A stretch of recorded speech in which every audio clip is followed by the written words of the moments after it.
Tired of outdated marketing advice aimed at the industrial and manufacturing space? My name is Selim Malouf. Join me and my co-host Chris Carolyn as we deliver candid insights from growth-minded leaders, helping you drive results and tackle modern challenges. Cut through the noise to get no-nonsense expertise. Welcome to the Manufacturing Marketing Show. With over 15 years of digital marketing experience and an MBA from St. Thomas University, Christine has a wealth of expertise helping small business owners develop intentional marketing strategies tailored to their specific business goals. As both a certified Storybrand Coach and a certified Business Made Simple coach, she guides entrepreneurs on how to clarify their brand messaging in a way that truly resonates with their ideal customers, and provides them with systems and strategies to build a rock-solid foundation for long-term success. Christine has worked with companies across a wide range of industries, from tech startups to restaurants to consultants. No matter the business, she loves partnering with entrepreneurs to create marketing plans that attract new customers and elevate businesses to the next level. Christine, thank you for joining us. Welcome to the show. Thank you very much for having me. Awesome. Well, I'm really excited for today's topic. We've been chatting a little bit, talking about the complexities of just design, right? Whether it's messaging or, the nice crafts and party planners, good looking logos, colors, but also, user experience and user interface is often overlooked too. So, kind of want to throw it over to you when you're thinking about design, and specifically the balance between form and function, where do you like to start? I started my company about 10, 15 years ago, or I've been in the business for 10, 15 years. And one of the big things that has rung true for me for forever is it has to function before it is pretty. And so, that is applicable to a lot of different aspects of marketing, but I've called myself the IKEA designer. Like, IKEA isn't always the most fashionable type of product, but it's usually very functional, and it's designed to be function first. And so, when I think about designing something, whether it is messaging or crafting messaging, whether it's designing a homepage, whether it's designing a logo or a brochure, it's always about what does the thing need to do? Who does it need to speak to? And then making the form of it follow its function, essentially. So when there's a lot of different applications for this too, not just design. We've talked a little bit about just offline about like messaging, right? And knowing your audience.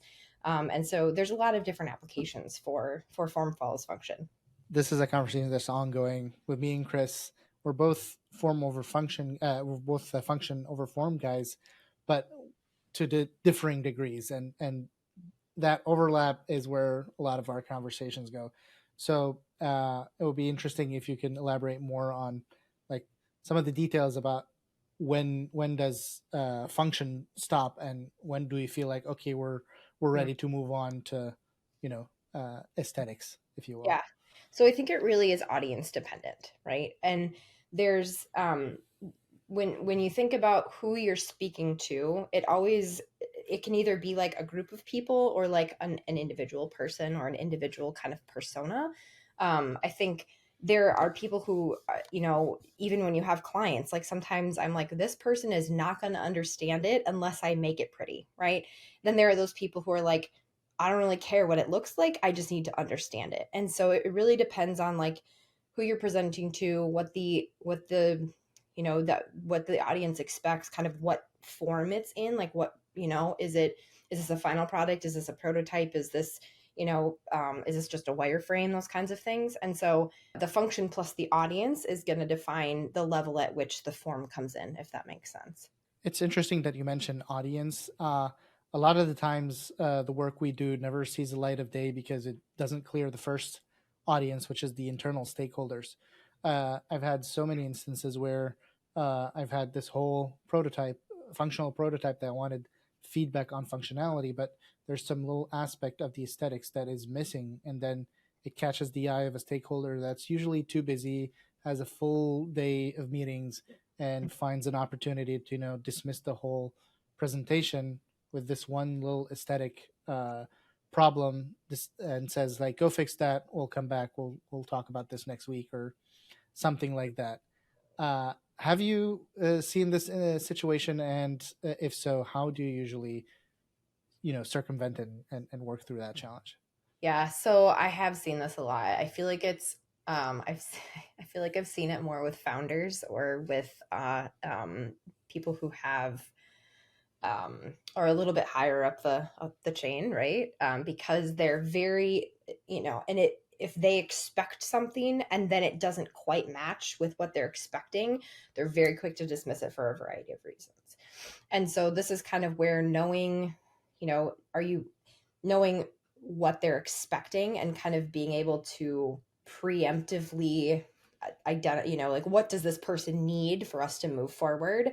It's kind of a bummer too, because a lot of times there's like 6 people in those meetings and then you're presenting to the one person who's, the final decision maker, and you may be, missing part of it, but you have to kind of present to them to get it over to the next hump. It's honestly, it's playing games, which I don't really love. And again, I'm a very cut and dry, like here's what it is. And I like to sometimes overly explain all the ins and outs. And that's one thing that I've had to really learn from a knowing your audience perspective, is like, how much detail does this person need? Because a lot of times the devil is in the details, especially with these higher level C-suite individuals. And so telling them enough to get them to like, does it check the boxes that they expect? And then also to some extent getting them to be curious. One of the ways to get buy-in is to make something feel like it's someone else's idea. And so if you leave enough mystery or you create enough curiosity in the presentation, sometimes you can kind of like get them to, almost present for you, or kind of, get them to get on the track before you even like present it. It's kind of a sneaky technique. So I think all these things, point to the challenges of design by committee. And as much as I see like managing expectations and you got to have one person in charge, it just doesn't seem to be the reality, because I've seen it go the other way, where you're trying to show off, okay, the function in the UX and even in the messaging has already been decided. Now we're focused on aesthetics, but now a new stakeholder enters and they don't like the word that's used over here. Mm-hmm. So now we have like a wordsmithing session. Yeah. So when you think about, we try to manage expectations up front as much as we can, but when there's new persons, entering, how do you deal with like those challenges as they pop up? Yeah, I have a really explicit example of this. So I'm actually part of a team that's building an app, and I'm doing it pro bono, and I decided to take them through StoryBrand and do messaging framework with them. And so we were doing, we did the one-liner, we did narrative, we did the whole SB7 framework, and we were trying to craft the one-liner. And they were very, very intent on having the 2 words curated content in the one-liner. And for a variety of reasons, it just didn't feel right. And it just was like, I really didn't like it. And at the end of the day, I had to be like, okay, you know what? You have to kind of decide, is this the hill I want to die on? Or is this something that I can work with and maybe like work around in some of the other things that we put into the ether? Can we have the homepage, use different language, or even like, can I, challenging yourself to lean into like what this person is like honing in on and trying to figure out like, what's behind the need for, well, it turns out they had this in their mind that like, if this was part of our messaging, it would like immediately put us to the top of the ranking for curated content. And I'm like, great, someone's going to type in curated content and we're just going to pop to the top of the SERPs, right? And so, trying to like get curious yourself around like, what is behind this? And then if you can kind of like figure that out and then work either with it or work around it, you're going to have a lot more success. One of the things too that I've had to grow up into my business is realizing that I don't have all the answers.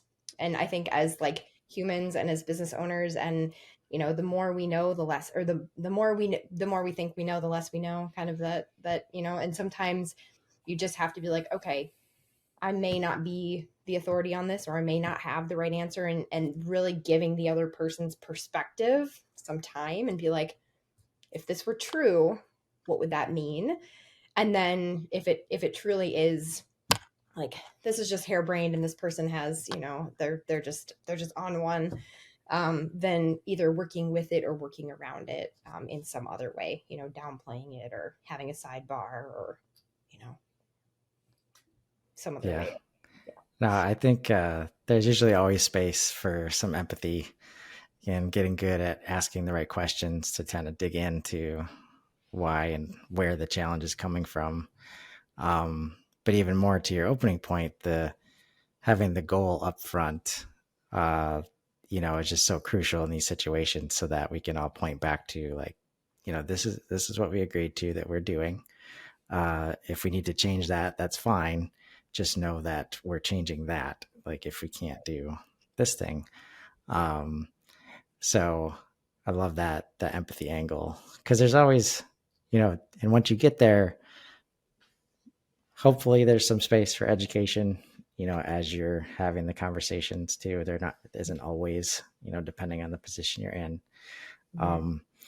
But always, like, just like we don't have all the answers, they likely don't. And, we're usually working with smart people that don't mind education in the right way sometimes.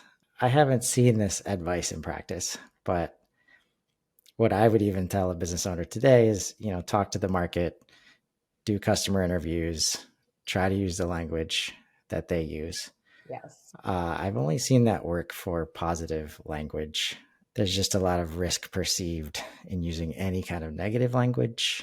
And I think as we move forward today, sometimes that's the only way to break through the noise, especially when you're in a commoditized market, or quality and reliability and may be true, but it doesn't really differentiate you. Have you ever used, like, how do you go about engaging like customer feedback and customer interviews, like, alongside this work?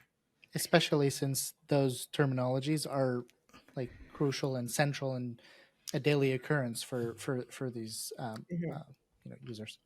Yeah, so I think there's two things here. One is using the words that your customers use, which is all about clarity, and it's also a lot about SEO too, right? If you're using the words that customers are choosing, they ask you answer kind of mentality of building your messaging, and so using language that is, going back to form and function, that is functional, clear, and then kind of enhance it with, more of the embellish it.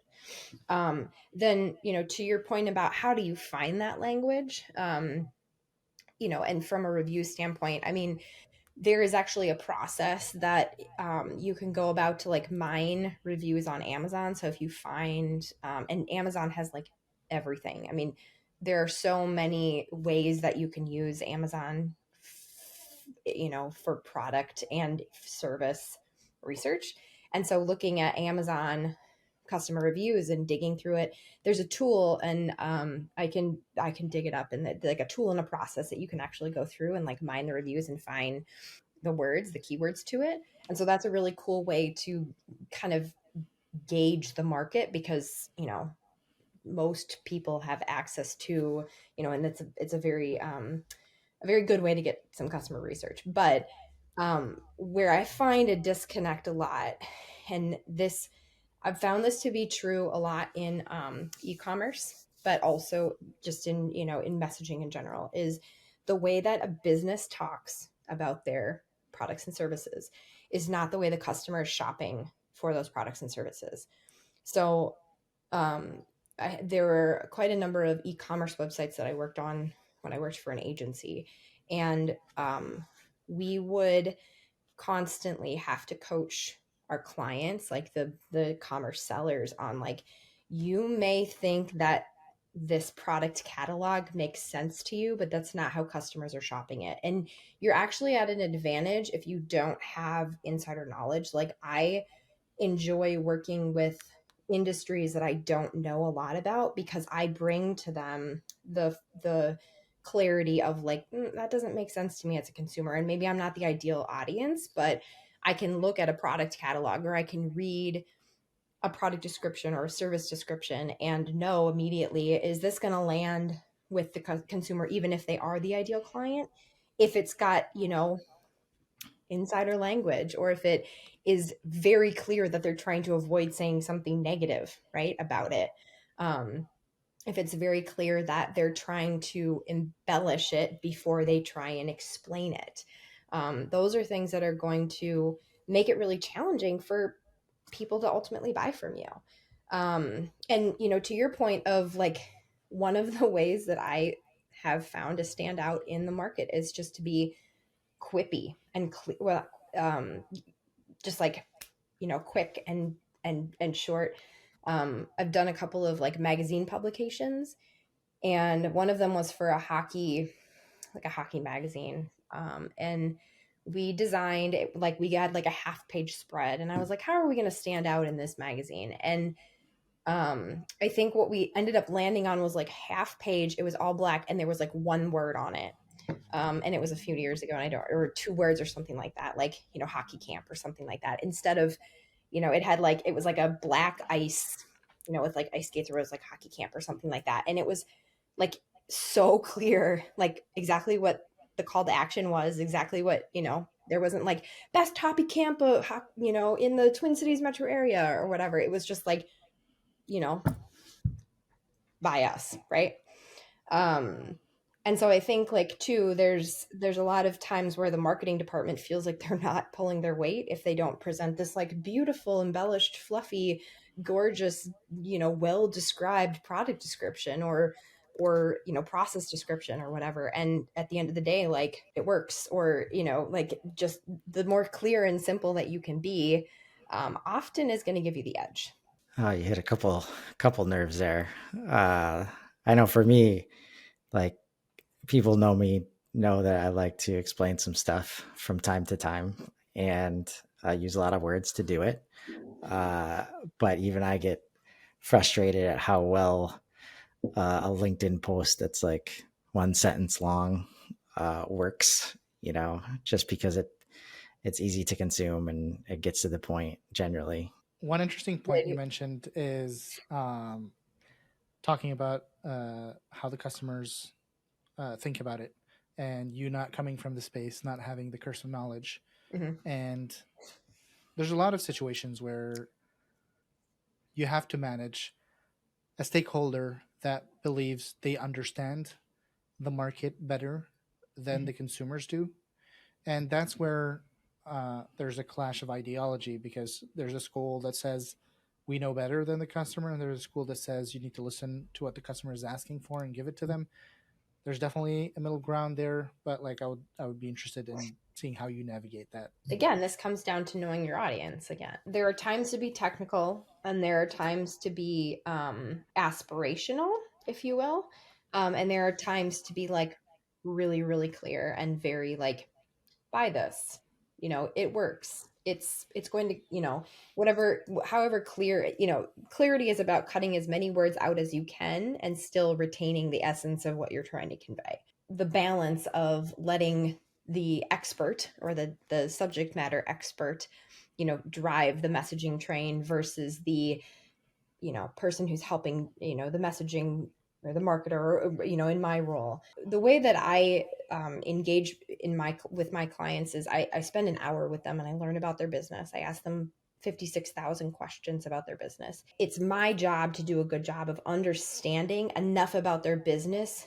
to speak to the general public about their business. So one red flag for me is if I don't understand what they do by the end of that call, usually I'm just going to like say, I have an MBA. I've been in business for many years. I've worked with a lot of different people. I'm curious. I'm very smart. And if I don't understand what you're doing, it's probably because you think it's so complicated to explain. And if you can't explain to me in an hour what you're doing, it's not because I don't understand it. It's because there's like some convolution in there. And so after that meeting, if I feel like that, it's usually like, okay, I think that I need to drive the messaging train a little bit more than the subject matter expert. So I guess like that's for me a gut check, is like, if I don't understand what you're doing, then clearly I need to clarify it. And I also think that like, all right, I need to speak to your consumer a little bit more than like trusting you to use your language. And so then my job gets a little bit harder, but it's also, more fun to try and figure it out. Right. And then when I present it to them and it's very clear, and I had some guy, one of my clients, to tell me the other day, we've been searching for these words for the last 10 years. And I was like, biggest compliment of my life, right? Or at least of this week. Yeah. And so it's kind of the like gut feeling of like, why don't I understand what you're talking about? Yeah, I'm sure most of the time it's because they don't understand what they're talking about. And, Right. it's not anything on them. It's just like one of these modern challenges when, especially in these traditional organizations where they just pick the right product, they have a really great niche, and it's just worked for so many years. And now just there's a different world and they got to figure out how to say things, that they're used to saying in person, using insider baseball language, like with their industry can work. But as soon as you try to surface it up to a website or up to a LinkedIn post, it's going to fall flat. I love that opportunity to help them clarify. They're not, when it is the founder and they've been doing it, one way for years, it can be a challenge, but those are some of the biggest breakthroughs too. Yeah. One of the things that, especially for like certain markets, the sales industry in certain markets, like specifically manufacturing, I've noticed a lot of times they rely so heavily on those sales relationships, like man-to-man sales relationship. The problem with that is, as technology advances and as those companies start to rely more on the messaging, it's really, really important that the salespeople have the right language. And that's one of the disconnects that I find a lot in certain industries, is that because there's that legacy, this is how we do business. A lot of times, like, that can, that's how we do business, is like we talk about it, and instead of like using the technology to move it forward, and like letting your website be your 24/7 salesperson, right? And there needs to be a better alignment within organizations about the messaging and how they talk about and to their customers, so that like when you're talking to somebody on the phone, you're having the same conversation in the same language as you are when you're visiting a website or getting their sales material, that kind of stuff. So that congruency across the organization definitely is lacking in certain industries. You mentioned the industrial space, and in a lot of like very small slivers of these verticals, sometimes there's a minimum bar of industry jargon that you need to clear before Mhm. your audience kind of like flips a switch and starts believing your credibility in the space. Have you encountered that? And like, uh, how easy is it to recognize and not fall back into, we need to make this as simple as possible and revert back to, okay, we need to include a specific type of jargon to build credibility in the space? Yeah. So there is definitely a level of jargon that that you need. So one company that I worked for creates, quote, large scale metal fabrications. Okay. They make big metal shit. And that's so there's kind of this like dance between like, what is a metal fabrication? Well, their industry is going to, industry jargon, right? A fabrication is, that they're going to understand that language, right? Big welded. Funny But enough, I understood what you meant. okay, well there you go. But then like, when you're, again, audience wise, like if you're if you're the organization and you're talking to potential buyers, right? Whatever space they're in, you're probably going to use that language. If you're talking to, I don't know, potential employees, you may need to toe the line between what is like industry jargon for the industry and what you make versus like their job set, right? Their skill set. Maybe like all you need to know is that you need to know how to weld. It doesn't really matter what you're welding, right? But maybe for some other people who are, if you're hiring for the sales position, like, well, fabrications is going to be kind of an important, word for your, for your, um, for your sales calls. And so there's definitely a level of jargon that, you kind of, again, knowing your audience, what do you include? What do you expect? What level of the expectation do you have of your employees to know and to use? And then, when you're talking about stuff, your one liner, how you talk to depending on who you're talking to, changes. Yeah, I think, yeah, that's an excellent point. And I love when you can help people click on like the marketing that you're doing over here can also be used for, recruiting and all of that stuff. And it's all interconnected. Like all this, like the feeling that you got to do everything differently starts to get a little bit easier when you realize not everything is different. You just have to, find those common threads. And at the end of the day, it is the audience and who you're trying to buy either your product or, into your company to work there. So let's shift gears a little bit. So we think we know our audience and we've got our messaging in place.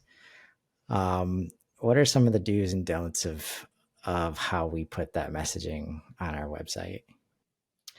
So, from a website flow perspective, the way that I design home pages is very much in line with the StoryBrand framework because it just works, right?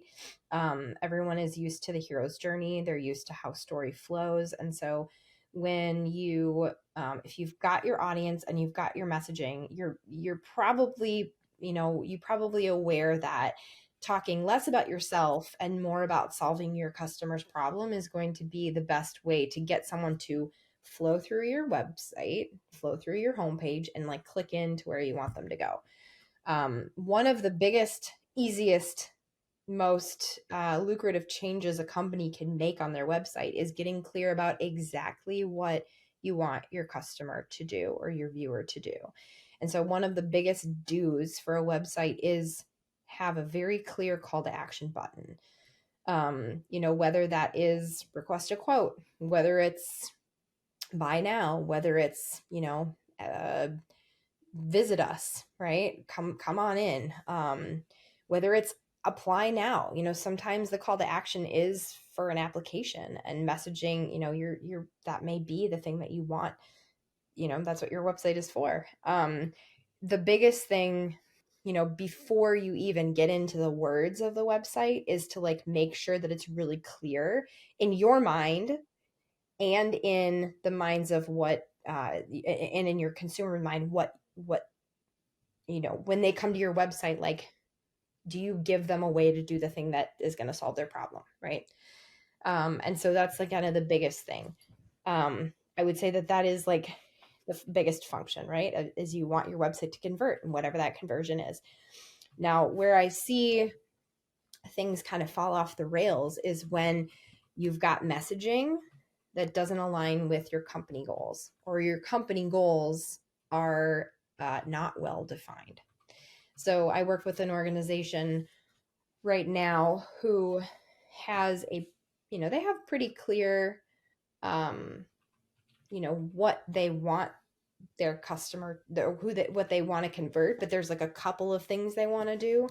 And it's very unclear like which goal is like the biggest. So there's a couple of ways that this can manifest. Like one of them is for organizations that have like membership. Like, is it become a member, or is it like see all, come to an event or see all the things that our organization is doing, or get involved or sponsor, right? There's a lot of different calls to action.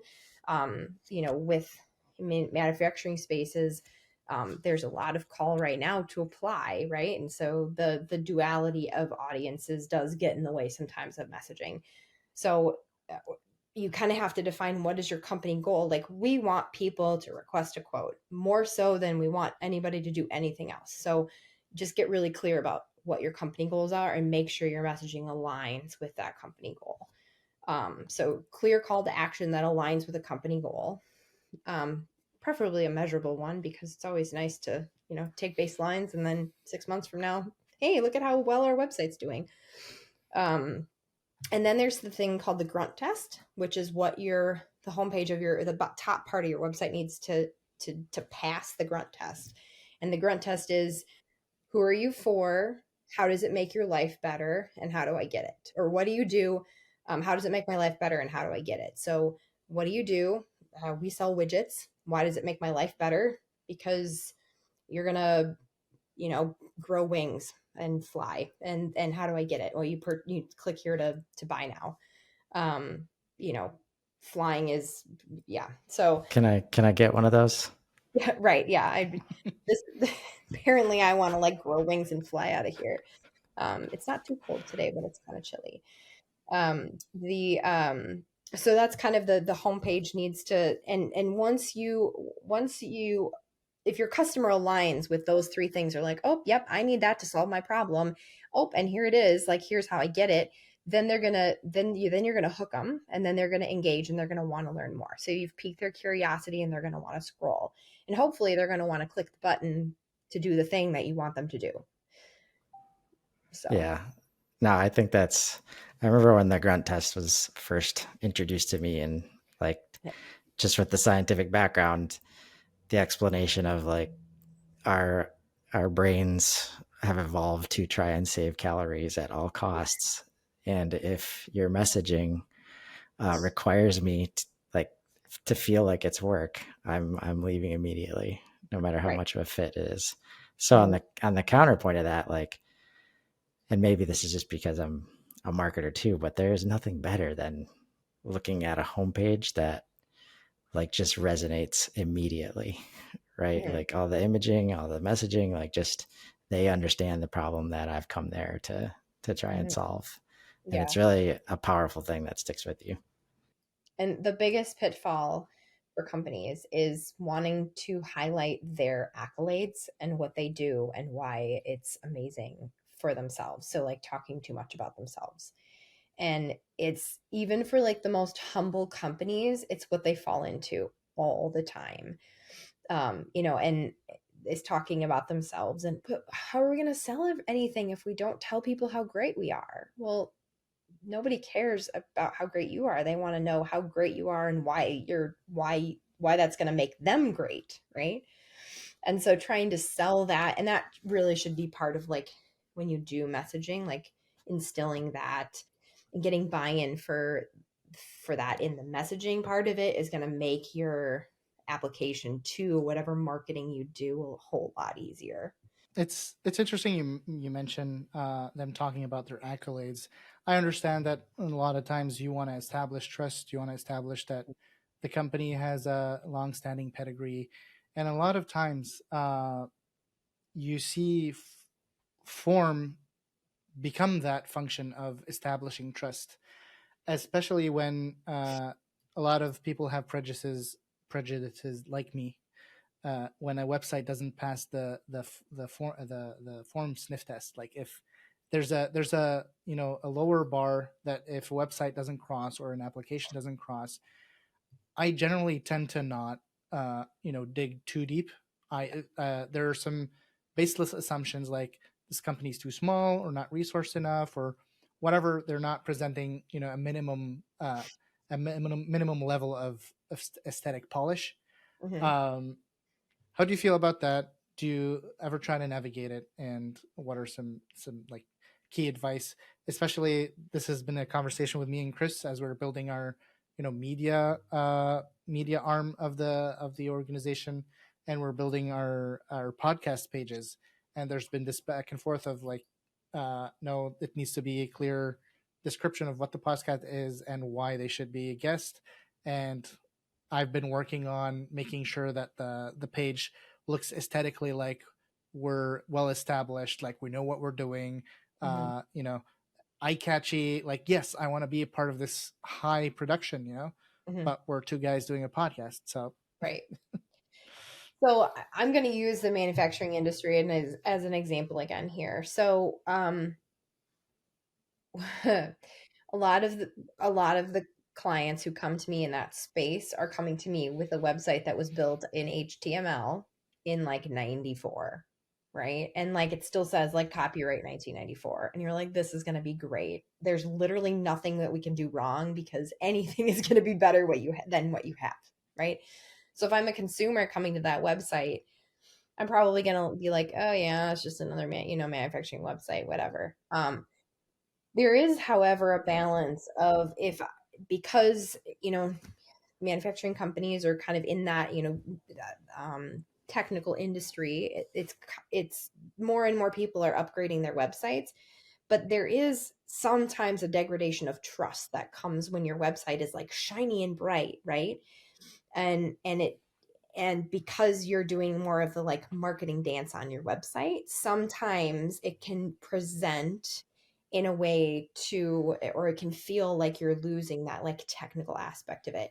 So in those cases, there's two things that you can do. One of them is to systematically or like, gently infuse some of that jargon, right? And use those words that say like, oh yeah, we, and like, Strunk and White, use fewer words. It's a little writing book that basically says like the fewer words. So, use the technical jargon, explain it as much as you need to, and then like period, full stop kind of thing. The other thing is you can use imagery that will help communicate the idea of whatever level of technical aptitude that you need to communicate. And so there's again kind of the balance between um, updating a website to make it more aesthetically pleasing, but not losing some of the integrity and some of the authority that you have from, a website that was clearly built in 94 and like this company was clearly in, or whatever it was, clearly been in business for that long. Yeah, I think like, and I didn't know this is where we were going to get to today, but I think the key is just understanding that this is probably more complex than you would like it to be as a business owner. Just understanding that your website is a part of your business. Your digital presence matters. Mm-hmm. And it's also not something that you can, add to the workload of your best engineer, right? It's understanding audiences, it's understanding communication, language, messaging, design, all that stuff is important.